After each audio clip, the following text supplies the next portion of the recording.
नमस्कार, स्वागत है आप सभी का। आप देख रहे हैं इकोनॉमी टुडे। मैं हूं अजय मिश्र। आज कारोबार जगत की तमाम खबरों पर आपको लिए चलेंगे, बताएंगे बाजारों की शुरुआत कैसे हुई है आज के दिन और क्यों अमेरिकी फेडरल रिजर्व ने अपने ब्याज दरों को स्थिर रखने का फैसला किया है। तो आइए सबसे पहले निगाह डालते हैं आज की टॉप लाइन्स पर। राज्यसभा में बजट पर चर्चा के जवाब में वित्त मंत्री निर्मला सीतारमण का बयान। बजट में विकास, रोजगार, पूंजीगत खर्च और वित्तीय अनुशासन का संतुलन। अगले साल तक 4.5% के वित्तीय घाटे को प्राप्त करने के लिए प्रतिबद्ध। अमेरिकी फेडरल रिजर्व ने ब्याज दरों में कोई बदलाव नहीं किया। सितंबर की बैठक में कटौती के दिए संकेत। फेड चेयरमैन जेरोम पावेल ने कहा, अमेरिका में महंगाई को 2% के लक्ष्य के लिए प्रयास जारी। ब्याज दरें 5.25 से 5.5% के बीच बरकरार।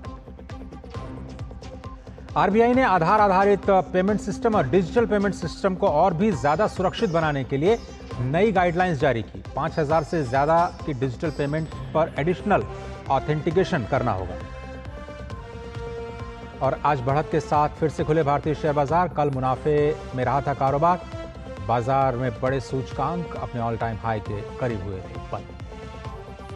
ये कुछ बड़ी खबरें जिनका आप और हमारी जीवन पर सीधे असर पड़ता है और समझाएंगे आपको विस्तार से इन सभी खबरों को। और शुरुआत करते हैं जो बड़ी खबर अमेरिका से आई है। अमेरिकी फेडरल रिजर्व ने 31 जुलाई को 2 दिनों की फेडरल ओपन मार्केट कमेटी की बैठक के बाद अपने ब्याज दरों पर फैसला ले लिया, जिस पर पूरी दुनिया की निगाहें रहती हैं। लगातार 8वीं बार बेंचमार्क ब्याज दर 5.25 से 5.5% के बीच अपरिवर्तित यानी बरकरार रखा गया है। अमेरिका के केंद्रीय बैंक फेडरल रिजर्व ने ब्याज दरों को स्थिर रखा, लेकिन 17-18 सितंबर को होने वाली अपनी अगली बैठक में कर्ज को सस्ता करने पर संकेत दिया है। बैंक का मानना है कि अमेरिका की महंगाई दर 2% के लक्ष्य की ओर बढ़ रही है। The committee decided at today's meeting to maintain the target range for the federal funds rate at 5.25% to 5.5% and to continue reducing our securities holdings.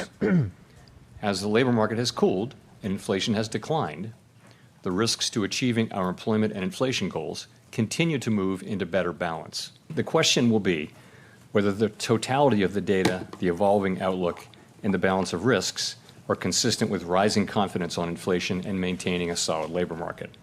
If that test is met, a reduction in our policy rate could be on the table as soon as the next meeting in September. भारतीय reserve bank ने बुधवार को digital भुगतानों के वैकल्पिक प्रमाणीकरण की व्यवस्था के लिए नई गाइडलाइंस का मसौदा जारी किया है। इसमें सभी डिजिटल भुगतान संबंधी लेन देन में एडिशनल फैक्टर ऑफ ऑथेंटिकेशन के साथ प्रमाणीकरण अनिवार्य कर दिया गया है। हालांकि इस व्यवस्था में पॉइंट ऑफ सेल टर्मिनल पर 5000 रुपये तक के वाईफाई कार्ड भुगतान और ऑफलाइन मोड में अगर आप 500 रुपये तक का डिजिटल भुगतान करते हैं तो ये ऑथेंटिकेशन ज़रूरी नहीं होगा। इसके अलावा रिजर्व बैंक ने कहा कि आधार पर आधारित जो पेमेंट व्यवस्था है उसको और ज़्यादा सुरक्षित बनाने की ज़रूरत है। फरवरी में रिजर्व बैंक ने कहा था कि तकनीक में लगातार इनोवेशन हो रहा है, उसकी वजह से हाल में जो वैकल्पिक ऑथेंटिकेशन की व्यवस्था है उस पर काम किया गया है। इसकी वजह से डिजिटल भुगतान संबंधी लेन देन में प्रमाणीकरण के लिए सिद्धांत पर आधारित ढांचे की ज़रूरत पैदा हुई है और इसीलिए डिजिटल पेमेंट्स के बढ़ते चलन को देखते हुए इसे और ज़्यादा सुरक्षित बनाने के लिए अब एडिशनल ऑथेंटिकेशन की ज़रूरत के लिए ड्राफ्ट जारी किया गया है। इस पर काम जल्दी होने की उम्मीद है। आगे बढ़ते हैं। कल वित्त मंत्री निर्मला सीतारमण ने बुधवार को राज्यसभा में बजट पर हुई चर्चा का जवाब दिया। वित्त मंत्री ने बजट को लेकर के सदस्यों की शंकाओं का आंकड़ों के साथ समाधान किया और विपक्षियों द्वारा लगाए गए सवालों पर भी जवाब दिया। आइए देखते हैं कि क्या कुछ बड़ी बातें रहीं वित्त मंत्री के इस संबोधन में। आम बजट पर केंद्रीय वित्त मंत्री निर्मला सीतारमण ने राज्यसभा में चर्चा का जवाब देते हुए कहा कि बजट में किसी राज्य का नाम नहीं लेने का मतलब ये नहीं है कि उसे पैसे जारी नहीं किए गए। निर्मला सीतारमण ने कहा कि हम सबका साथ, सबका विकास, सबका प्रयास और सबका विश्वास के सिद्धांत पर काम कर रहे हैं। उन्होंने कहा कि यह सिद्धांत अगले 5 वर्षों में भी जारी रहेगा और हम तब तक इसे जारी रखेंगे जब तक भारत विकसित देश नहीं बन जाता। Since 2014, the principle which has guided us is the सबका साथ सबका विकास, सबका विश्वास and सबका प्रयास, which continues in this budget as well and hopefully will guide for the next 5 years. The 5 years being, this set of 5 years being very critical in taking the first steps towards building a Viksit Bharat by 2047. This budget strikes a fine balance amongst several overriding priorities. Growth, employment, welfare spending, capital investments, and fiscal consolidation are all equally given a place, and we've tried balancing all of them. वित्त मंत्री ने जोर देते हुए कहा कि सरकार वित्तीय घाटे को नियंत्रित करने पर जोर दे रही है और इसे 4.5% से नीचे लाने का लक्ष्य है। We had projected 5.1% of the GDP as the fiscal deficit in the interim budget, whereas now, when we presented the regular budget for this year, it has been brought down further to 4.9%, and we aim to reach the deficit below 4.5% next year. वित्त मंत्री ने किसानों के लिए सरकार की ओर से उठाए गए कदमों का भी जिक्र किया। उन्होंने कहा कि 2013-14 के कृषि बजट के मुकाबले किसानों के लिए काफी अधिक बजट दिया गया है। वित्त मंत्री ने कहा कि किसानों के लिए सम्मान निधि और कृषि बीमा की शुरुआत की गई है। उन्होंने कहा कि किसानों के लिए उर्वरकों पर 11 लाख करोड़ खर्च किए गए, जबकि कांग्रेस ने किसानों के लिए सिर्फ झूठे दावे किए। वित्त मंत्री ने कहा कि सरकार के खर्च में लगातार बढ़ोतरी हुई है और सरकार ने शिक्षा, रोजगार, कौशल विकास पर खर्च बढ़ाया है। उन्होंने कहा कि पूंजीगत व्यय के लिए 11 लाख करोड़ रुपए रखे गए हैं। वित्त मंत्री ने कांग्रेस पर तंज कसते हुए कहा कि कांग्रेस जब भी सत्ता में आई है, उसके साथ महंगाई बढ़ी है। उन्होंने कहा कि सरकार ने दालों और अनाज की भरपूर भंडारण की व्यवस्था पर जोर दिया है। महंगाई को नियंत्रित करने के लिए क्रूड तेलों पर लगने वाले एक्साइज को भी कम किया गया है। India's average inflation was only 5.1%, lower than the 5.8% average among the emerging economies. So we are close to it and even lesser than the average of the emerging economies' inflation. That is the difference between UPA's handling of inflation and NDA's handling of inflation. वित्त मंत्री ने अर्थव्यवस्था को नई बुलंदियों तक पहुंचाने के लिए बजट में सरकार द्वारा उठाए गए कई कदमों का भी जिक्र करते हुए कहा कि सरकार का 2047 तक भारत को विकसित राष्ट्र बनाने का लक्ष्य है। उन्होंने कहा कि सरकार ने शिक्षा, रोजगार, कौशल विकास पर खर्च बढ़ाया है। Bureau report, DD news. और देखते हैं कि आज बाजारों से कौन सी बड़ी खबर आई है। और गिफ्ट निफ्टी से जो संकेत मिल रहे थे, अभी 60 अंक ऊपर 25,109 के ऊपर गिफ्ट निफ्टी दिखाई दिया था। और इस वक्त की बड़ी खबर यह है कि निफ्टी और सेंसेक्स दोनों ने ऑल टाइम हाई के ऊपर आज शुरुआत की है। 25,000 के ऊपर निफ्टी 50 की ओपनिंग हुई है। और अगर हम सेंसेक्स की बात करें तो पहली बार 82,000 के पार जो सेंसेक्स है वो पहुंचा है। शुरुआती कारोबार में आप देखिए 232 अंकों की बढ़त जो नज़र आ रही थी, अब वो बढ़ करके 325 अंक हो चुके हैं। बीएसई सेंसेक्स इस वक्त 82,086 पे कारोबार करता हुआ नजर आ रहा है। और मारुति 3.3% ऊपर, हिंडाल्को में भी 2.8% की बढ़त है। जेएसडब्ल्यू स्टील, कोल इंडिया और टाटा मोटर्स जैसे स्टॉक्स में 1.5 से करीब 2.75% की बढ़त दिखाई दे रही है। आज के शुरुआती कारोबार में ज़बरदस्त रुझान आज निवेशकों का खरीदारी की ओर। महिंद्रा एंड महिंद्रा करीब 1% टूटे हैं। बीपीसीएल, इन्फोसिस में भी गिरावट नजर आ रही है। एचडीएफसी लाइफ और अल्ट्राटेक सीमेंट में आधे फीसदी तक की गिरावट है। इन्फोसिस में जो जीएसटी से जुड़ी खबरें हैं उनका असर आज शुरुआती कारोबार में दिखाई दे रहा है। लेकिन आज की बड़ी खबर यही कि आज एक बार फिर से सेंसेक्स और निफ्टी ऑल टाइम हाई पर। पहली बार सेंसेक्स 25,000 और सेंसेक्स 82,000 और निफ्टी 25,000 के ऊपर खुले हैं। और इकॉनमी टुडे में अब बात करते हैं आज के फोकस की।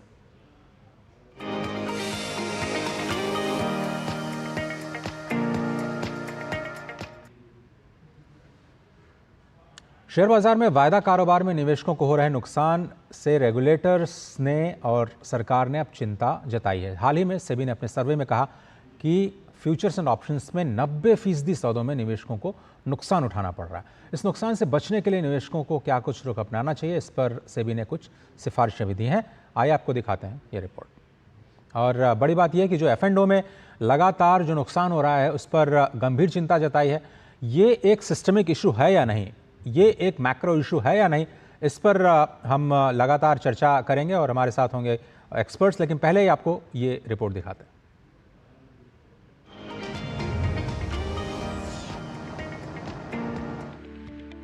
शेयर बाजार में वायदा कारोबार में निवेशकों को हो रहे नुकसान पर बाजार नियामक सेबी ने चिंता जताई है। सेबी चेयरपर्सन माधवी पुरी-बुच ने कहा कि फ्यूचर एंड ऑप्शन सेगमेंट में देश के परिवारों को सालाना 60,000 करोड़ रुपए तक का नुकसान हो रहा है। नेशनल स्टॉक एक्सचेंज में capital market report launch event में संबोधित करते हुए उन्होंने ये बात कही। If there is 50,000, 60,000 crores of losses by individual households in the F&O segment, what would you say to that? If 50, 60,000 crores in a year is going away from household saving into losses in F&O segment, whereas that could have been productively deployed as a part of maybe the next IPO round, maybe the mutual funds, maybe more productive uses for the economy, why would you say that that's not a macro issue? At 50, 60,000 crores, that's pretty macro according to me. This is not about some 200, 600 crores. SEBI chairperson ने यह भी कहा कि exchange traded fund निवेशकों के लिए जोखिम से भरी डेरिवेटिव गतिविधियों का विकल्प नहीं हो सकते, क्योंकि इनकी तरलता और लाभ बहुत अलग हैं। I don't think that ETFs function as a replacement for F&O. Why? Because of the leverage. So, and the liquidity. So, a person who wants to do in out speculation in the last 1 hour, the ETF is not the vehicle for that. Right? So, if somebody wants to take a motorcycle and do like this in the traffic, he's not going to buy a big SUV. Right? So, the ETF is not a substitute for speculative trading in F&O in the last 1 hour on expiry day. Let's have that equation sort of sorted out. Finfluencers के विषय में उन्होंने कहा कि सेबी ने investment adviser के रूप में रजिस्टर होने में आने वाली कठिनाइयों को पहचाना है और इसका समाधान भी जल्द ही किया जाएगा। The way that our regulation is now framed and about to be notified is that our regulated entities, people who come under us, brokers, mutual funds, exchanges, etc., they cannot have any association with entities who do these following wrong things. And what are those wrong things? Basically two. Either if you're giving investment advice when you're not registered with SEBI, or if you are making claims of performance which you are not entitled to make and not permitted to make, then these two things are not allowed. So, therefore, none of our people can actually associate with them. Madhavi पुरी-बुच ने mutual fund में निवेश करने के लिए bank ग्राहकों के समान KYC सत्यापन का उपयोग करने की संभावनाओं को खारिज कर दिया। उन्होंने कहा कि सेबी सिक्योरिटीज मार्केट में पेटीएम जैसी गड़बड़ी की कतई इजाजत नहीं दे सकता। उन्होंने कहा कि शेयर बाजार में सत्यापन को सुनिश्चित करने के लिए रेगुलेटर हमेशा KRA पर भरोसा बनाए रखेगा।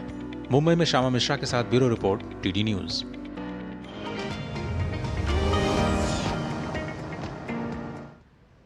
और इकोनॉमी टुडे के आज के फोकस में मेरे साथ जुड़ रहे हैं धीरेन्द्र कुमार जी, जो कि CEO हैं वैल्यू रिसर्च ऑनलाइन के।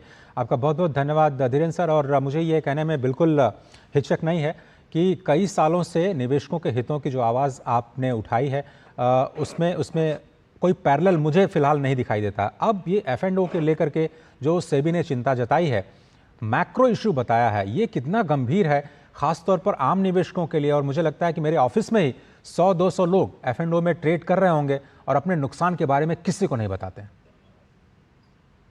जी हाँ, सेबी ने एक कंसल्टेशन पेपर जारी किया है और उसके जो नंबर्स हैं वो जो, और ये कोई सर्वे पे आधारित नहीं है, ये रियल डेटा है जिस पे आधारित ये रिपोर्ट है। उसमें बताया गया है कि 85% निवेशकों जो ट्रेडर हैं उन्हें नुकसान होता है, और ये जो नुकसान का जो स्केल है वो करीब 58,000 करोड़ है, और म्यूचुअल फंड में जो आने वाला इनफ्लो है उसका ये 1/4 करीब है। तो और जो कि नुकसान का स्केल, और इसमें जो नुकसान होता है वो करीब, इससे बचा नहीं जा सकता, क्योंकि इसमें 30% निवेशकों को जो नुकसान होता है वो ट्रांजैक्शन कॉस्ट की वजह से होता है। तो लोगों को पहले तो ये जानकारी ये उपलब्ध कराना या उपलब्ध होना कि अधिकतर लोग पैसा लूज करते हैं, लेकिन और सेबी ने 1 साल पहले भी इस तरह की एक रिपोर्ट जारी किया था जिसमें यह साबित हुआ था कि 90% लोगों को नुकसान होता है, लेकिन उसका कोई खास असर नहीं हुआ, उससे कोई गिरावट नहीं आई, उससे लोगों को सबक नहीं मिला। उसका कारण क्या है कि जो ट्रेडर है वो सोचता है कि उसको 90% से क्या करना है, वो तो 10% में है जो पैसा बनाते हैं। बिल्कुल सही। और इस उम्मीद में ये बिल्कुल जैसा कि पहले रेगुलेटर ने कभी माधवी पुरी ने बताया था कि जो ट्रेडिंग के बारे में जो धारणा है वो बिल्कुल सिगरेट पे जो डिस्क्लेमर रहता है कि इट इज आपके लिए नुकसानदेह है, लेकिन उसके बावजूद जिसको सिगरेट पीना है वो पीता है। और उसी तरह का असर यहाँ पे भी दिखता है कि आप कुछ भी बता दीजिए, लोग जो करते हैं, लेकिन लोगों को जानकारी देना और फिर रेगुलेटरी इनिशिएटिव्स क्या लिया जा सकता है, सरकार क्या कदम उठा सकती है जिससे कि इसको एक्टिवली डिस्करेज किया जाए। इसको मैं बिल्कुल उसी तरह से देखता हूँ जैसे सिगरेट पे डिस्क्लेमर है, या कुछ राज्यों में शराब पे पाबंदी है और अधिकतर जगह पे नहीं है, लेकिन आप कितना अवेयरनेस कितना क्रिएट करते हैं और उसका असर कितना होता है, लोगों को जानकारी होती है, लोगों को पता होता है कि नुकसान होता है। लेकिन अभी तक मुझे लगता है कि बहुत लोगों को भ्रम था कि ट्रेडिंग से आपको फायदा होता है, बहुत ज्यादा ट्रेडिंग करने से बहुत ज्यादा फायदा हो सकता है, और कोई खास गुर है जिसको कि आप समय के साथ मास्टर कर सकते हैं। कम से कम ये सब चीजें डिमिस्टिफाई हो रही हैं, ये चीजें क्लैरिफाई हो रही हैं, पहले इसकी चर्चा भी नहीं होती। लेकिन धीरेन जी, एक बड़ी जो चिंता है वो इन्फ्लुएंसर्स को लेकर के। आज सोशल मीडिया का ज़माना है, बहुत कम लोग मेरे ख्याल से वैल्यू रिसर्च को ट्रैक करते होंगे। बहुत ज़्यादा लोग सोशल मीडिया के टिप्स एंड जो इन्फ्लुएंसर्स की बातें हैं, एड्स हैं, उससे प्रभावित हो जाते हैं। जो लोग कहते हैं कि भाई तुरंत आप बहुत पैसे बना लेंगे ट्रेडिंग में, मैंने 3 लाख रुपए कमाना, घर बैठे कमाना, आप अपने रसोई के काम के साथ साथ 3 लाख रुपए बना सकते हैं। ऐसे में लोग भ्रमित हो जाते हैं। इन्फ्लुएंसर्स को लेकर के क्या कुछ किए जाने की ज़रूरत है? हालांकि सेबी ने भी कुछ कहा है कि हम एडवाइजरी दें न दें, अभी उस पर काम चल रहा है, लेकिन ये एक बहुत बड़ा खतरा है। सोशल मीडिया ने जो लोगों को अट्रैक्ट किया है, हाउस होल्ड सेविंग को, जिसकी बात कर रहे हैं सेबी चेयरमैन। सोशल मीडिया से लोग, ये तो लोगों की जिम्मेवारी है, और आप देखेंगे कि हर जिंदगी के किसी भी डायमेंशन में आप किसी हकीम के पास जा सकते हैं, किसी क्वाक के पास जा सकते हैं, या फिर आप समझदारी से किसी डॉक्टर के पास जा सकते हैं। तो मुझे लगता है, और आप एक अच्छे तरीके से आप अपना लाइफ कंडक्ट कर सकते हैं, तो ये हर जगह आपको चुनाव करना होता है। और मुझे लगता है कि इसमें किसी भी तरह का कानूनी कदम, किसी भी तरह का रेगुलेटरी कदम उतना कारगर नहीं होगा। और मुझे लगता है कि इस पे बहुत ज्यादा पीछे पड़ना भी नहीं चाहिए। लोग के करियर के शुरुआत में ही, लोगों के निवेश की यात्रा की शुरुआत में ही लोगों को नुकसान से ही सबक मिलता है। आप दूसरे के नुकसान से आप सबक नहीं ले सकते हैं।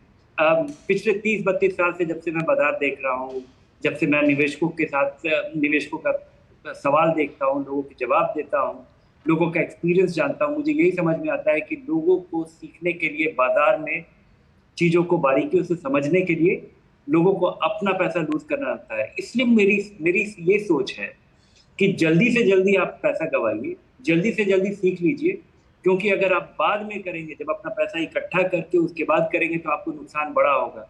कम पैसे में शुरुआत में अगर आप सीख लेते हैं तो अच्छी बात है। धीरेन जी, ये जो 7 पॉइंटर्स सेबी ने जारी किए हैं F&O को थोड़ा सा रेगुलेट करने के लिए, जिसमें आप इंडेक्स प्राइसिंग को जो बदल करके 15 से 20 लाख रुपए कर रही हैं, एक्सट्रीम लॉस मार्जिन को बढ़ा रही हैं 3 से 5%, ऐसा सुझाव उन्होंने दिया है। क्या इन सब का असर पड़ा? खासतौर पर STT जो बढ़ाया गया है 1 अक्टूबर से लागू होगा, इन सब का असर आप देखते हैं ओवरऑल F&O के सेंटिमेंट पर पड़ेगा, या लोग पहले की तरह ये जो क्या कहते हैं ट्राई एंड टेस्ट वाली जो मेंटालिटी है उसी पर काम करते रहेंगे? इसका थोड़ा असर पड़ेगा।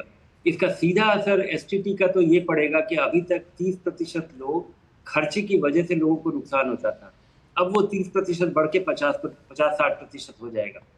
उसके अलावा मुझे लगता है कि ये जो मैकेनिक्स में जो बदलाव किया गया है, इसके वजह से कुछ बहुत छोटे निवेशक जो बहुत छोटा पैसा लगाने वाले, कम पैसा लगाने वाले जो ट्रेडर आते थे, उन्हें बाजार से दूर रखा जाएगा, और या वो बहुत जल्दी नुकसान करके बाजार से बाहर हो जाएंगे, जो कि अच्छा है।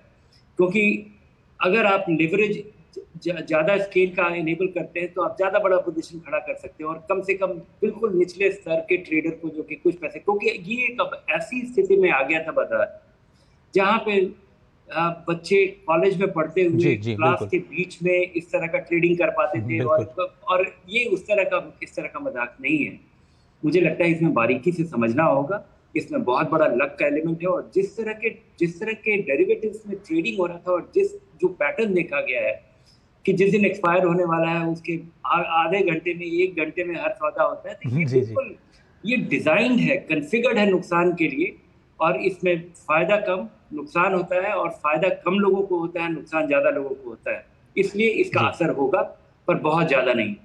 किरण जी बहुत धन्यवाद, वक्त मेरे पास इतना ही है, लेकिन जैसा कि चेयरमैन सेबी चेयरमैन ने भी ये कहा कि ये अगर आप आईपीओ में पैसा लगाते हैं, म्यूचुअल फंड में पैसा लगाते हैं, तो वो एक प्रोडक्टिव एसेट के तौर पर उन्होंने इसे देखा, लेकिन F&O को खतरा और मैक्रो इशू बताना एक काफ़ी गंभीर विषय है। शायद आम लोगों को ये समझ में आने की ज़रूरत है।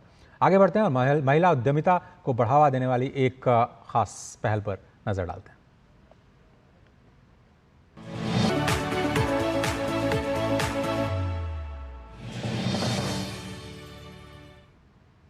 महिला उद्यमियों के सशक्तिकरण की दिशा में अहम पहल करते हुए राष्ट्रीय कौशल विकास निगम NSTC ने ब्रिटानिया इंडस्ट्रीज के साथ मिलकर के महिला उद्यमिता कार्यक्रम की शुरुआत की है। नई दिल्ली में आयोजित इस कार्यक्रम में NSTC और ब्रिटानिया इंडस्ट्रीज के बीच एक MOU पर हस्ताक्षर हुए, जिसके तहत महिला उद्यमियों को जरूरी कौशल, प्रशिक्षण और रोजगार के अवसर मुहैया कराए जाएंगे। इस कार्यक्रम के तहत देश भर की 25 लाख महिलाओं को जोड़ा जाएगा और शॉर्ट टर्म स्किलिंग भी कराई जाएगी। यह हमारा लक्ष्य है कि ब्रिटानिया जैसी कंपनी के साथ मिलकर हम कैसे विमेन एंटरप्रेन्योरशिप को अट्रैक्टिव बनाएं, लोगों को उसके तरफ आकर्षित करें, और इसके लिए 25 लाख जो महिलाएं होंगी उनको ब्रिटानिया के साथ मिलकर हम उनको इस प्रोग्राम से जोड़ेंगे और उनकी शॉर्ट टर्म स्किलिंग कराई जाएगी, और साथ में इनसे 10,000 महिलाओं को हम इसका चयन करेंगे। तो 10,000 महिलाओं के उनके जो आइडिया होंगे उसमें 10 लोगों को स्पेशल ग्रांट दिया जाएगा। तो महिलाओं को स्पेशल ग्रांट मिलेगा और उनके आइडियाज़ बेहतर होते हैं। ये पहल भी बहुत इंपॉर्टेंट है और महिला उद्यमिता को बड़ा एक तरह से सपोर्ट मिलेगा। तो चलिए चलते चलते अब आपको छोड़े जाते हैं कारोबार जगत से जुड़ी कुछ और अहम खबरों के साथ, लेकिन फिलहाल इकॉनमी टुडे की पूरी टीम को दीजिए इजाजत। नमस्कार।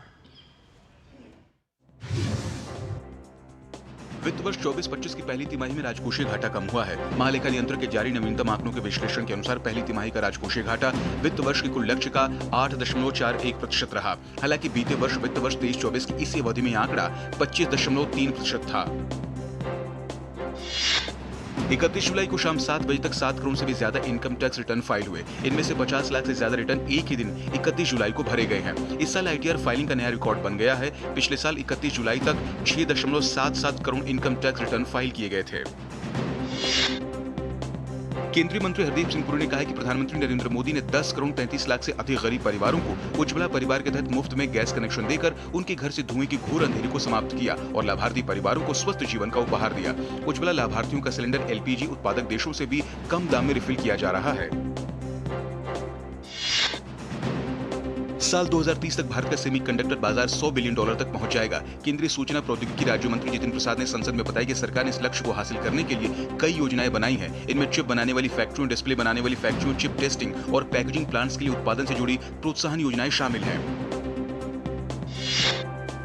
देश में वर्ष 2023-24 में देश में अब तक का सर्वाधिक कोयला उत्पादन हुआ है। वर्ष 2023-24 में अखिल भारतीय कोयला उत्पादन 997.828 मिलियन टन अनंतिम रहा। केंद्रीय कोयला एवं खान मंत्री जी किशन रेड्डी ने लोकसभा में एक प्रश्न के लिखित उत्तर में यह जानकारी देते हुए बताया कि सरकार देश को कोयला उत्पादन में आत्मनिर्भर बनाएगी। सरकार का लक्ष्य कोयले की अनावश्यक आयात को खत्म करना है। वहीं पहली तिमाही में कोल इंडिया का शुद्ध लाभ 4.1% बढ़कर 11,000 करोड़ रुपए रहा।